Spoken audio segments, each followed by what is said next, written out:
haber estado compartiendo en los últimos 5 días con diferentes hermanos de diferentes partes de Argentina y ver cómo el Señor es un Señor de las naciones y cómo Él está orando aquí a través de su iglesia. Permítame, por favor, ir una vez más delante del Señor en oración. Amado Padre, te damos gracias porque tú eres el Dios de la creación, el Dios que habla. Te damos gracias porque tú, a través de tu Hijo, nos llamaste de muerte a vida. Y a través de ese Evangelio de Cristo, en el poder de tu Espíritu, tú nos sostienes. Te pedimos, Padre, que tú nos sostenga en este momento, que tú nos uses como instrumento tuyo para enseñar tu palabra y que tú seas glorificado y nosotros como tu cuerpo edificado. Es en Cristo que oramos. Amén. Como estuvimos viendo, escuchando en la plenaria anterior, Dios crea y sostiene a través de su palabra. Y es por eso que la explicación de la Escritura semana a semana es la actividad más importante de la iglesia. Yo quiero repetir eso. La exposición de la Biblia es la actividad más importante de la iglesia semana a semana. Y la mejor forma, yo diría, de predicación es la predicación expositiva. Un sermón expositivo, como lo define Mark Dever, es un sermón en el cual el punto del texto es el punto del sermón aplicado a la vida de la congregación. Y una exposición expositiva del texto bíblico siempre estará centrado en el Evangelio de Cristo, quien es el centro de toda la Biblia. Regularmente, cuando tengo la oportunidad de enseñar sobre esta plenaria sobre teología sistemática, yo trato de hablar sobre qué es la teología sistemática y los diferentes aspectos de la teología sistemática, pero en esta ocasión he decidido hacer algo un poco diferente. Introducirle la idea de la teología sistemática y modelarle a ustedes, la teología bíblica. Introducir la idea de qué es la teología bíblica y modelarle a ustedes la teología bíblica. Y para eso, yo voy a tomar un pasaje del Antiguo Testamento y vamos a ver cómo ese pasaje nos lleva al Nuevo Testamento. Y luego voy a concluir tomando un pasaje del Nuevo Testamento. Entonces, nos vamos atrás al Antiguo Testamento y ver cómo la Biblia conecta esos textos por sí misma.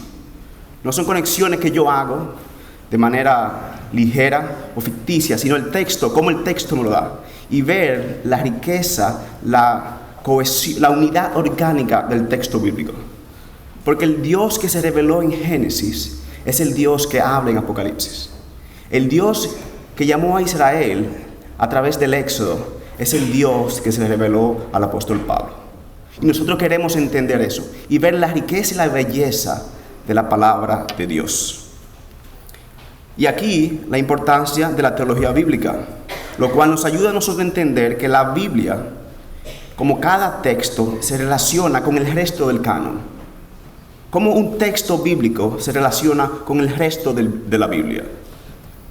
Y cómo todo eso apunta a la persona y la obra de Cristo Jesús. La teología bíblica asume que las Escrituras no son un conjunto de historias eclécticas y caóticas, desconectadas entre sí, sino una narrativa perfecta que comunica un mensaje coherente y consistente. La Biblia es una maravillosa unidad. Es la palabra infalible y coherente del Dios vivo y verdadero. Y nos brinda una historia coherente y unificada sobre el camino único de salvación a través del único Salvador, Cristo Jesús. El Nuevo Testamento es bien claro al decirnos que el centro del Antiguo Testamento y de toda la Biblia, el centro del Antiguo Testamento y toda la Biblia no es Adán, ni Noé, ni Abraham, ni Moisés, ni Israel, ni el rey David. El centro de toda la Biblia es el Señor Jesucristo. Amén.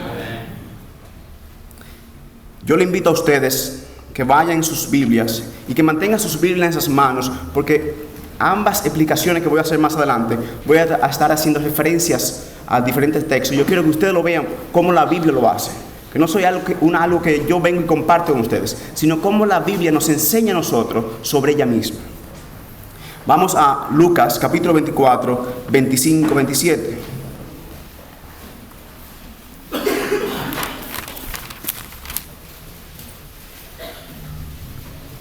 En el capítulo 24, a partir del versículo 13, nosotros vemos aquí, y por asunto de tiempo, yo voy a resumir lo que dice el texto y voy a señalarle algunos versículos en particulares. Aquí nosotros vemos dos discípulos que iban caminando un día a la aldea llamada de Emaús, y el Cristo resucitado se le aparece a ellos. Y ellos iban hablando entre sí, dice el texto en el versículo 14. Y versículo 15 dice: sucedió que mientras hablaban y discutían entre sí, Jesús mismo se acercó y caminaba con ellos. Versículo 16, un comentario interesante. Mas los ojos de ellos estaban velados para que no le conocieran. Y les dijo, el Cristo resucitado: ¿Qué pláticas son estas que tenéis entre vosotros mientras camináis? ¿Y por qué estáis tristes? Respondiendo uno de ellos, amonesta al Señor. Y dice: ¿eres tú el único forastero en Jerusalén que no has sabido las cosas que en ella han acontecido en estos días? Entonces él les dijo: ¿qué cosas? Y ellos le dijeron: de Jesús de Nazareno, que fue varón profeta, poderoso en obra y en palabra delante de Dios y de todo el pueblo, y cómo le entregaron y le crucificaron. Pero nosotros, versículo 21, esperábamos que Él era el que había de redimir a Israel. Y ahora, además de todo esto, hoy es el tercer día que esto ha acontecido. Y después ellos comparten con Él lo que algunas de las mujeres le habían comentado. Y fueron algunos de nuestros al sepulcro y hallaron así como las mujeres habían dicho, pero a Él no le vieron. Versículo 25, entonces, y aquí quería llegar, Él les dijo: oh insensatos y tardos de corazón para creer todo lo que los profetas han dicho. ¿No era necesario que el Cristo padeciera estas cosas y que entrara en su gloria? 27, y comenzando desde Moisés y siguiendo por todos los profetas, les declaraba en todas las escrituras lo que de Él decían. Ellos no le conocían. 3 días después, Él estaba caminando y viene el Cristo resucitado, se le aparece y ellos lo amonestan a Él. Oh forastero, tú eres el único que no sabe lo que ha ocurrido. Y dice el texto, sus ojos estaban velados. Y después, más adelante, y aconteció, versículo 30, que estando sentado con ellos, tomó el pan y lo bendijo y lo partió y les dijo. Entonces les fueron abiertos los ojos y le reconocieron. Mas Él desapareció de su vista. Más adelante, en los versículos 36 hasta el 46, nosotros vemos algo similar. Ellos van donde los 12 y les cuentan a los 12 lo que ha ocurrido, que el Señor ha resucitado y se le ha aparecido a ellos. Ellos no le creen tampoco. Y Él va, y ellos se turban, y le dice que es Él, que no es un fantasma. Entonces en el versículo 43 nos dice, y Él lo tomó y comió delante de ellos el pan, porque creían que era un fantasma. Y en el 44, entonces, y les dijo: estas son las palabras que os hablé, estando aún con vosotros, que era necesario que se cumpliese todo lo que está escrito de mí en la ley de Moisés, en los profetas y en los salmos. Entonces les abrió el entendimiento para que comprendiesen las escrituras. Y les dijo: así está escrito, y así fue necesario que el Cristo padeciese y resucitase de los muertos al tercer día. Ellos no le conocían. Caminaron con Él por años, le vieron, hablaron, le hicieron preguntas, comieron juntos y no conocían al Cristo resucitado. Sus ojos estaban velados. Cuando yo enseño en el seminario Teología Cristiana, hace 2 semanas yo estaba enseñando, y yo le preguntaba a una clase, y decía, si usted hubiese estado en el primer siglo en Jerusalén y ve al Cristo caminar por ahí, usted hubiesen dicho, ese es el Salvador del mundo, el Hijo de Dios, el Eterno. ¿Quiénes? Algunos levantan la mano. Yo decía, lo más probable es que si usted lo hubiese reconocido, usted hubiese sido un demonio, porque ni aún los discípulos se reconocían. Si nosotros nos vamos al primer capítulo de Marcos, vemos que la primera confesión de quién es Él es de un demonio, que le dice, ¿a qué has venido? Sé quién eres, el Santo de Dios. Ha venido a atormentarnos antes de tiempo. Pero los hombres veían en la carne. Pero el Cristo resucitado, el Señor de gloria, a través, después de la cruz, le abre el entendimiento a ellos y le enseña que todo es acerca de Él. Hoy día la gente habla mucho de la historia y que quieren conocer el Antiguo Testamento, pero se nos olvida que Pablo, y es importante que lo estudiemos, que Pablo era un maestro del Antiguo Testamento, que él se memorizó el Antiguo Testamento, pero él no entendía el Antiguo Testamento. Y es cuando él es confrontado con el Cristo glorificado, que Él le abre entendimiento y Pablo entiende que todo es acerca de Él. Él es el Señor. Uno se pregunta, por ejemplo, cuando está leyendo los evangelios y ve ese episodio cuando están en la barca y Él camina sobre el agua y Pedro viene y quiere salir del barco y le dice, ven, camina. Y Pedro camina en el agua, pero su fe se aleja de Dios. Él quita sus ojos del Señor y se comienza a hundir. Y Él lo llama a través de su palabra y lo vuelve. La palabra de Dios sostenía a Pedro en el agua.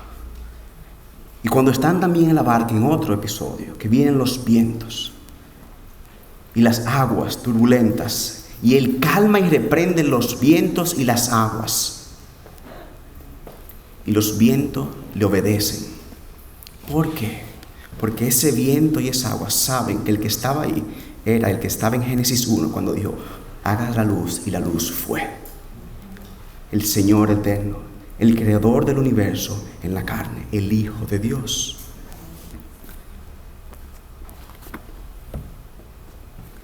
Esto no quiere decir, como decía Brian Russell, un erudito del Antiguo Testamento australiano, que la teología bíblica mantiene un enfoque en Cristo, consciente en Cristo Jesús, no en un sentido, y cito, ingenuo o inverosímil, donde Cristo es encontrado en los lugares más extraños, más bien notando la fidelidad de Dios, su sabiduría y propósito en el desarrollo de la historia de salvación.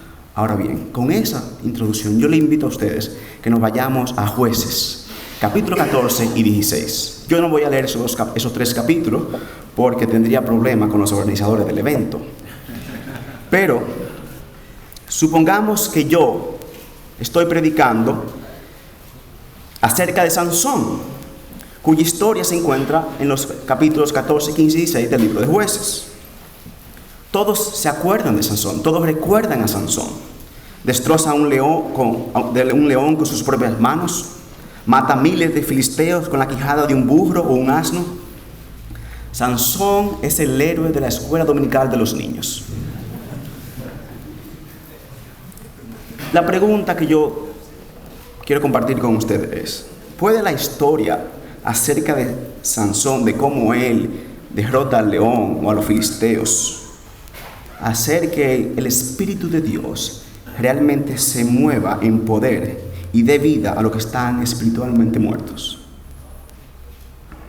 Creo que la respuesta a esta última pregunta es, depende. Si predico sobre Sansón adecuadamente, sí, pero si no predico de Sansón adecuadamente, no. Para predicar correctamente, adecuadamente de Sansón, se requiere que más un llamado más que un llamado a la masculinidad o al darse golpe en el pecho. Es más que eso. Se requiere explicar a Sansón en su contexto, en el contexto de esos capítulos y en el contexto del libro de Jueces. Cómo ese mensaje de Sansón se relaciona con el libro de Jueces y cómo ese mensaje se relaciona con el resto del canon, con el resto de la palabra.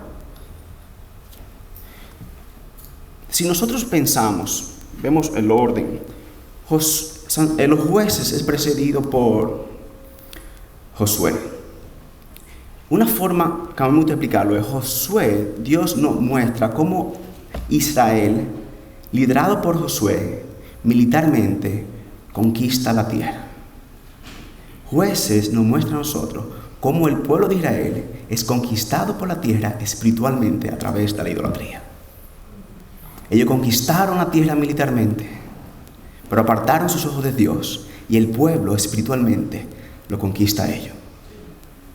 Un resumen del libro de Jueces, yo creo que lo encontramos en el capítulo 2, en los versículos 18 y 19.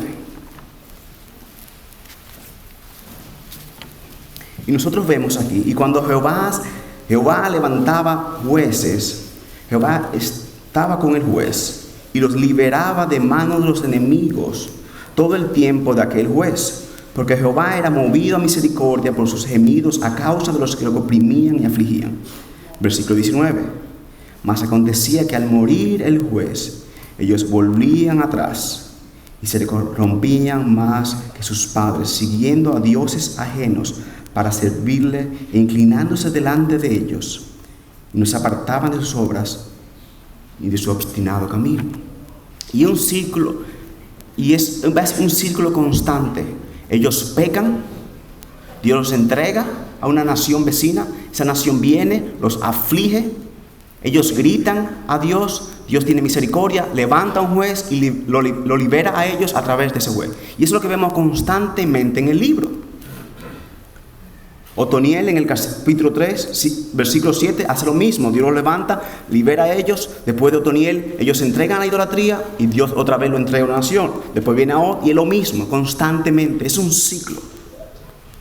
Y yo tengo, para explicar a Sansón, yo tengo que entender que Sansón me es dado en ese libro que tiene una forma particular.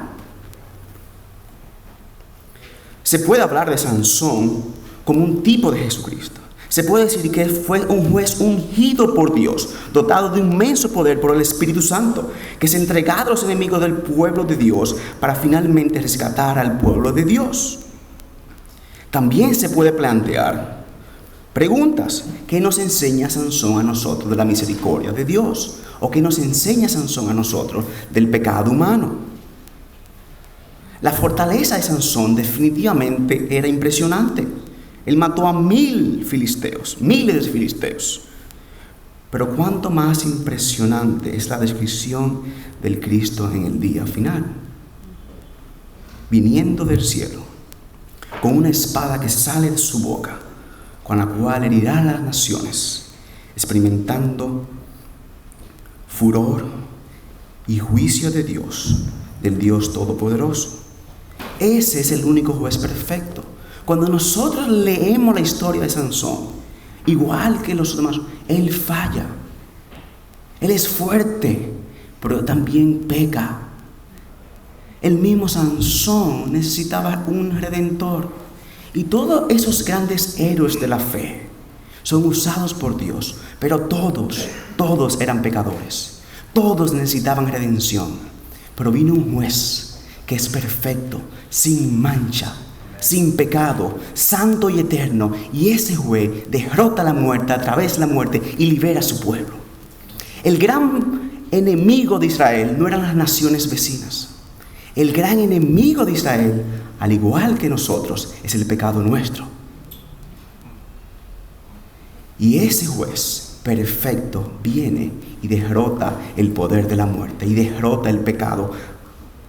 Ese Sansón entonces debe apuntarnos a él, a uno que es perfecto, a uno que no es orgulloso, a uno que no se deja distraer por las pasiones de este mundo. La muerte de Sansón también es impresionante. Él derrota a sus enemigos y rescata al pueblo de Dios mediante su muerte. Pero también sabemos que su necedad y orgullo fueron lo que lo llevó a la muerte. No así con Jesús. Cristo murió voluntariamente y en humildad.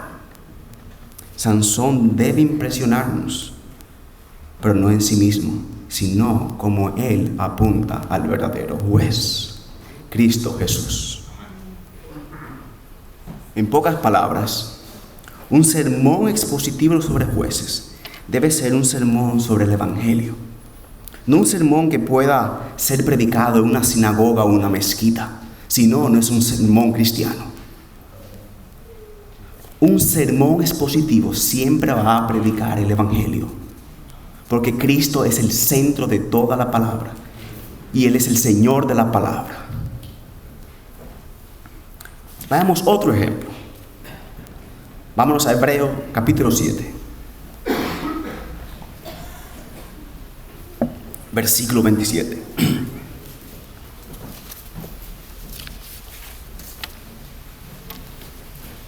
Hebreos capítulo 7, versículo 27.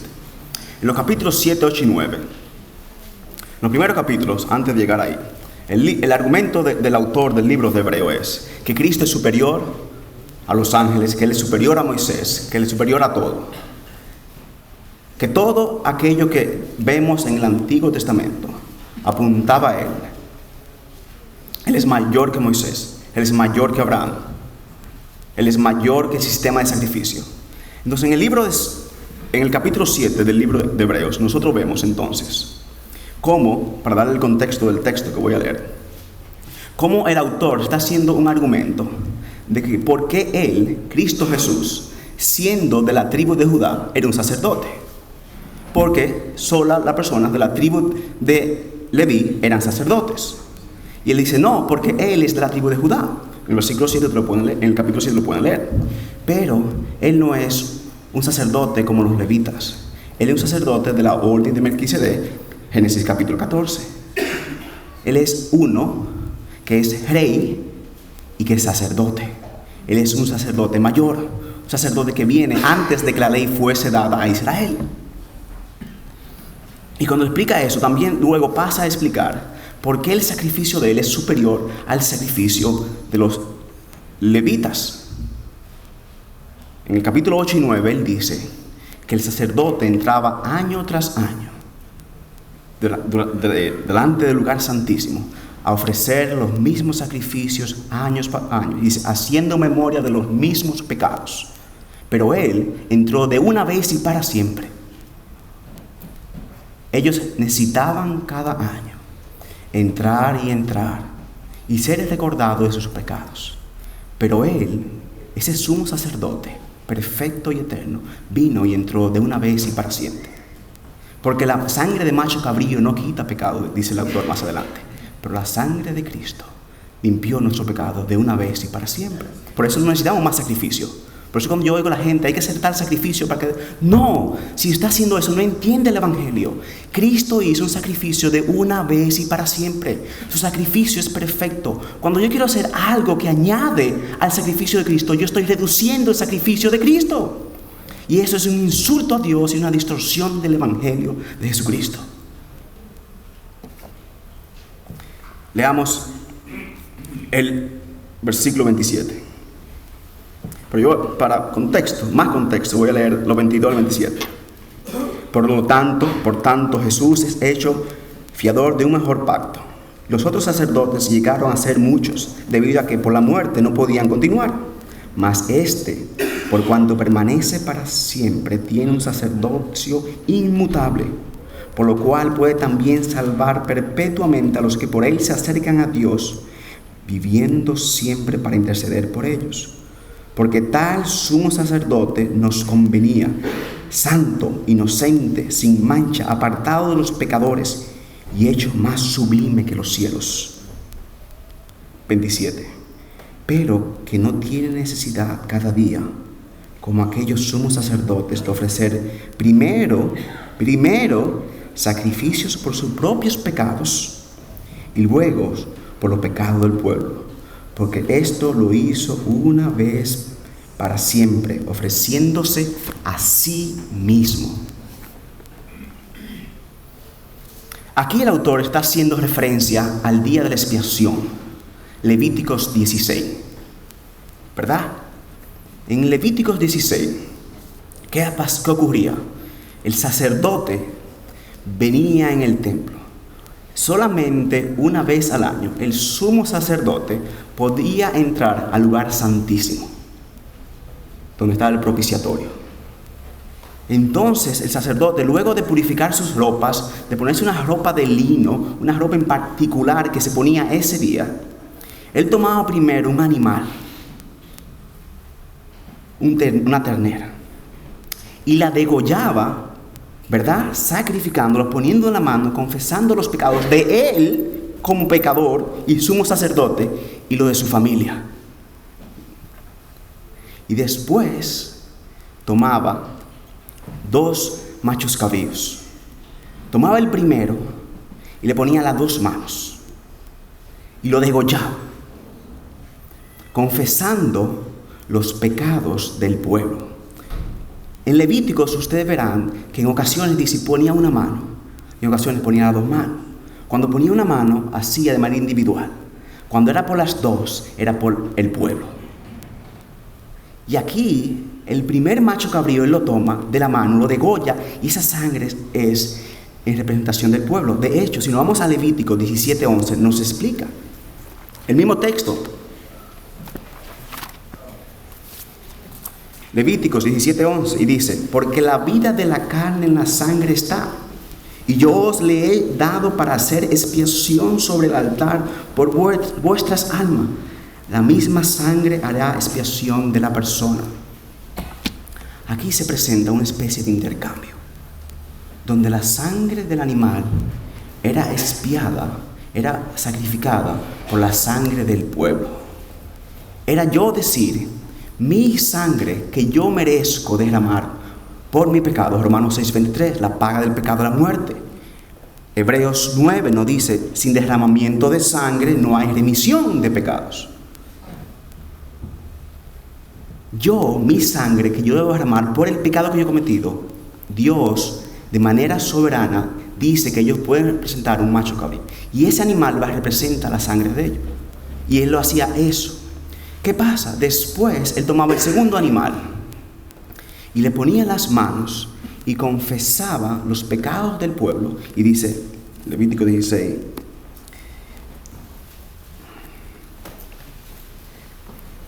y él ponía 16:21, y pondrá Aarón sus 2 manos sobre la cabeza del macho cabrío vivo, y confesará sobre él todas las iniquidades de los hijos de Israel, todas sus rebeliones y todos sus pecados, poniéndolos así sobre la cabeza del macho cabrío, y lo enviará al desierto por mano de un hombre destinado para esto, para que el animal, corriendo por el desierto, se llevara el pecado.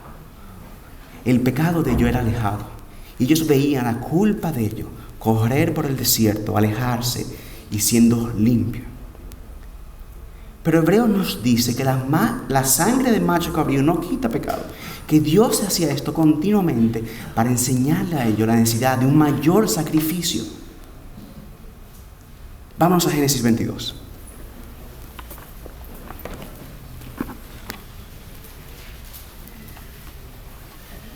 En Génesis 22, en el capítulo 22 de Génesis, uno ve a Abraham que viene con su hijo Isaac, su único hijo, su unigénito, su amado hijo, y Dios le pide que lo presente como sacrificio delante de él. Un capítulo que ha sido de mucho tropiezo y muy difícil para mucha gente. Y él le dice, y sabemos que el texto narra que cuando Abraham lo va a sacrificar, le dice Dios, no, yo sé, yo conozco tu fe. Pero antes de eso, cuando Isaac le preguntó a Dios, versículo 7, entonces habló Isaac a Abraham su padre y dijo, Padre mío, y él respondió, heme aquí, mi hijo. Y él le dijo, he aquí el fuego y la leña, mas ¿dónde está el cordero del holocausto? Y Abraham le respondió: Dios se proveerá de cordero para el holocausto, hijo mío. E iban juntos. En el versículo 13 de Génesis capítulo 22, nosotros vemos que entonces alzó Abraham sus ojos y miró, he aquí a su espalda un carnero trabado en un zarzal en sus cuernos. Y fue Abraham y tomó el carnero y ofreció el holocausto en lugar de su hijo. No era un cordero, como ellos habían dicho, fue un carnero. Vamos a Génesis 15. Génesis 15, en la plenaria anterior escuchamos que Génesis 12 es en el capítulo donde vemos que Dios llama a Abraham a dejar su tierra y su familia para, a través de él, que era ya un adulto y no tenía hijos, a través de él iba a levantar una gran nación, así tanta como las estrellas y las arenas del mar. Es en el capítulo 12. En el capítulo 15 nosotros vemos que Dios hace un pacto con Abraham. Y en el capítulo 7, en el capítulo, versículo 8, capítulo 15, nosotros vemos de ahí hasta el 11 que Dios hace un pacto y le explica a Abraham lo que él quiere que haga. Y le dice: yo quiero que tú busques estos dos animales, y ahí lo narra el texto, y algunas aves. Los animales, los terneros, esos animales, tú los vas a dividir en dos pedazos. Y los vas a poner uno aquí y otro aquí. Y la sangre de los animales va a correr por medio de los animales. En el antiguo Medio Oriente, cuando se hacía un pacto entre dos partes acordaban algo, ¿verdad? Y decían, entonces al final degollaban algunas aves, como vemos aquí, y dividían los animales, los cuerpos, y la sangre corría. Y las dos partes caminaban por encima de la sangre, diciendo: si yo rompo el pacto, me va a pasar lo que le pasó a los animales. Si tú rompes el pacto, te va a pasar lo que le pasó a los animales. El caminar simbolizaba lo que le pasaría a uno de ellos de romper el pacto. En el versículo 17 del capítulo 15 de Génesis uno lee: y sucedió que puesto el sol, ya oscurecido, se veía un humo humeando y una antorcha de fuego que pasaba por los animales divididos. Antes de eso nosotros vimos que Abraham se había dormido. Abraham no pasó por los animales. Solo Dios pasó por encima de los animales. Lo que Dios estaba diciendo ahí: si yo rompo el pacto, Dios nunca rompe un pacto. A mí me va a pasar lo que le pasó al animal. Pero si tú rompes el pacto, a mí me va a pasar lo que le pasó al animal. Dios estaba declarando muerte sobre sí mismo por el pacto con Abraham. En la cruz nosotros vemos a Dios en la carne recibiendo la muerte por pecadores como usted y como yo. Por eso, cuando Juan lo ve, dice: he aquí el Cordero de Dios que quita el pecado del mundo. Ellos entendían eso porque ellos conocían su Antiguo Testamento. En Apocalipsis capítulo 13 nosotros vemos: y he ahí el Cordero degollado desde antes de la fundación del mundo. Cuando nosotros hablamos de sacrificio, hay 4 cosas que debemos preguntarnos en la Biblia cuando vemos eso. Primero, ¿a quién se ofrece el sacrificio? Segundo, ¿quién ofrece el sacrificio? Tercero, ¿qué se está ofreciendo como sacrificio? Y cuarto, en representación de quién se está ofreciendo el sacrificio. Repito, 1, ¿quién ofrece el sacrificio? Vemos aquí que era el sumo sacerdote en Hebreos. ¿A quién se lo ofrece? A Dios. ¿Qué se ofrece? Aquí vemos un macho cabrío. ¿Y en representación de quién? Del pueblo. En Cristo nosotros vemos Dios ofreciéndose a sí mismo, delante de sí mismo, para salvación nuestra. Él es el sumo sacerdote, Él es el eterno, perfecto sacerdote, el Rey sin mancha, que se ofrece a sí mismo como sacrificio, como Cordero perfecto por el pecado nuestro. Nosotros todos hemos pecado. Nosotros merecemos la condenación y la muerte. Pero Dios es bueno y misericordioso. Y Él vino y vivió la vida perfecta que usted y yo estábamos llamados a vivir, pero no pudimos vivir. Y Él fue a la cruz y recibió la muerte que usted y yo merecemos. Y al tercer día se levantó de la muerte, declarando poder sobre la muerte, para que todo aquel que se arrepienta y ponga su fe en Él sea salvo y tenga vida eterna. Ese es nuestro sumo sacerdote. Ese es el gran mediador entre Dios y los hombres. Él es uno con Dios y uno con nosotros. Y Él simpatiza con nosotros. Y Él intercede por nosotros. Y su vida fue dada por nosotros. Es en su vida que nosotros tenemos esperanza. Es en Él que nosotros confiamos. Es Él quien nos llamó. Es Él quien nos sostiene. Y es Él quien regresará. Cristo Jesús, el gran sumo sacerdote y el sacrificio perfecto. Oremos. Padre, te damos gracias por tu amor y tu gracia. Te damos gracias por Cristo Jesús, Señor y Salvador nuestro, a quien tú diste como sacrificio, como Cordero perfecto, para que nosotros, Padre, tengamos salvación y vida eterna. Gracias, Padre. Ayúdanos cada día a recordar y a deleitarnos en ese amor que tú manifestaste, presentando a tu Hijo como propiciación por pecadores como nosotros.